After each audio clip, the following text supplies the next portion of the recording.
Hello everybody, my name is Dave and I have a very basic guitar lesson here for you on how to play chords and how to change those chords so that you can get some fluidity and fluency in your playing.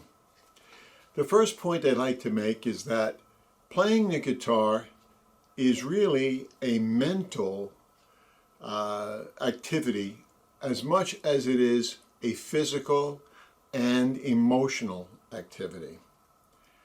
Now, what do I mean by that?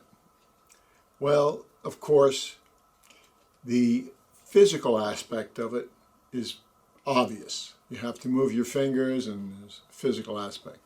The emotional aspect is kind of obvious too.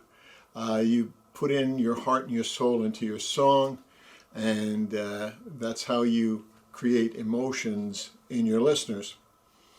The mental aspect I want to speak about. It is envisioning in your mind what you want your fingers to do. Now, at a beginning level, this is very important. As time goes by and you become better and better on the guitar, you won't have to do this. You won't have to think about what you're doing. But as you are starting out, you must think about what you're doing. And let's see what I mean by that. Let's take a G chord. We put our fingers on the G chord like this. Just getting the fingers in position is difficult enough for a beginner. Envision in your mind where those fingers have to go. That's the first step. Envision in your mind what fingers are in what position. Take note of which fingers you're using. So I like to make the G chord without the first finger. I like to put my ring finger, my middle finger, and my pinky on the chords like this. The reason for that is it's easier to move to other chord positions. If you make it like this, it's a little bit more difficult to change. So we've envisioned in our mind where we want to put our fingers for the G chord. The next chord we want to play is an E minor chord. We must now envision in our minds what fingers are going to be holding the E minor position. And most people make the E minor chord with their middle finger and their ring finger. All right. We have a clear impression in our mind of the G and the E minor. The next concept that I want to discuss with you is the concept of jumping. Yes, we're not going to jump with our feet, we're going to jump with our fingers. In other words, the fingers have to jump all at once from one position to the other. When you're first starting, you're going to be doing something like this. Putting them on one at a time. And you'll do the same thing for your next chord. The whole idea is to place all the fingers down at once. And when you change to the next chord position, all the fingers jump at once to the next chord. So that is something that you're going to practice. Now, you can combine your mental practice and do a little Zen here. You can envision in your mind the G position and kind of like do it like this and make it your hand without being in on a guitar, and then going to the E minor chord, you could do it like that. You can just do it in the air to see what you're going to do.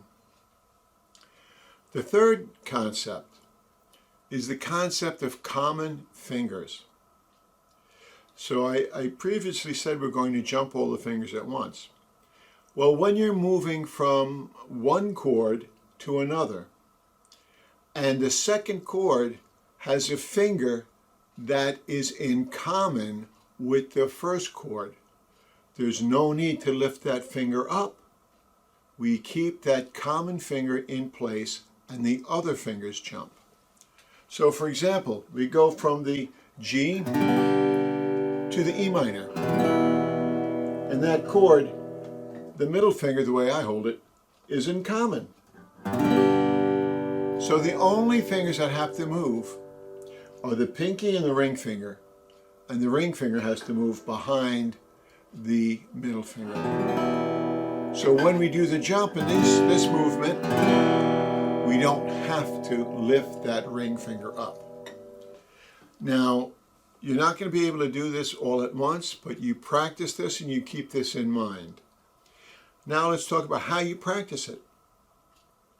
I like to start off by doing each chord for 4 counts, or a whole note. So we'll go 1, 2, 3, 4. Then we go to the second chord. In this case, I'm going to go to E minor. 1, 2, 3, 4. 1, 2, 3, 4. 1, 2, 3, 4. Keeping in mind the common fingers and what fingers you're jumping. Once you can do that smoothly on a whole note, proceed to half notes. 2 strums on the G, 2 strums on E minor. 1, 2, 3, 4. 1, 2, 3, 4. 1, 2, 3, 4. 1, 2, 3, 4. After you've got that mastered smoothly and in rhythm, then proceed to quarter notes. And we'll do 4 on each chord position. 1, 2, 3, 4. 1, 2, 3, 4. 1, 2, 3, 4. 1, 2, 3. Keep in mind, you got to be patient with yourself. Your fingers are a lot dumber than your mind. So they're like donkeys. They're going to take a while to be able to do this. But don't give up. Be persistent. Practice a little bit every day. When you can play that chord change smoothly from G to E minor, playing 4 beats on one, 4 beats on the other, in a repetitive pattern, then you've got that one mastered. The next one we want to master is going from E minor to A minor. Again, the same concepts, but the E minor we hold like this, and we're going to jump to an A minor.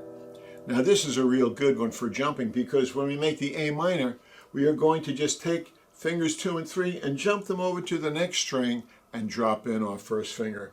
And there you have the A minor. So we've got, again, let's practice. 1, 2, 3, 4. Envision the fingers there and jump. 1, 2, 3, 4. 1. So we'll practice that in the same manner that we did the G to the E minor. The next change we're going to conquer is A minor to D7. So we're going to have A minor, and then we're going to jump to the D7. Now there is a finger in common here. The first finger doesn't have to get up. It stays on that C note there. So you're going to just move fingers 2 and 3. Again, same practice. 4, 1, 2, 3, 4. 1, 2, 3, 4. Then half notes. 1, 2, 3, 4. 1, 2, 3. Then quarter notes. 1, 2, 3, 4. 1, 2, 3, 4. When you have that mastered, the final change that we're going to make is D7 back to the original G. So here we have the D7. We have to jump to the original G chord. Again, use the same concept for practice. Whole notes. 1, 2, 3, 4. 1, 2, 3, 4. 1, 2, 3, 4. Then go to half notes. 1, 2, 3, 4. 1, 2, 3, 4. And then do the quarter notes. The change from D7 to G does not have any fingers in common, so all your fingers will be jumping at once. So let's just go over this brief lesson and remember what we have so far as the concepts. First, playing the guitar is as much a mental activity as it is a physical and an emotional activity. Keep a clear picture in your mind, especially in the beginning, what you want your fingers to do. Have those chord positions memorized. The second concept that we had was the concept of jumping your fingers. So we want the fingers to move simultaneously, not one at a time, but simultaneously. The third concept, fingers in common. So when you're changing chords, keep in mind what fingers are in common between the two chords. That finger does not have to come up and does not have to be part of the jump. Finally, we practice this by isolating our chord changes, 2 chords at a time. We said G to E minor. We'll practice that first using whole notes, then half notes, then quarter notes. Then we had E minor to A minor using whole notes, half notes, quarter notes. Then A minor to D7 using the same procedure. Finally, D7 to G using the same practice procedure. Then we can put the entire progression of those chords together. And we can do it first by using whole notes. 1, 2, 3, 4. 1, 2, 3, 4. 1, 2, 3, 4. 1, 2, 3, 4. Then half notes, as we did in the other practices. Finally, you're going to get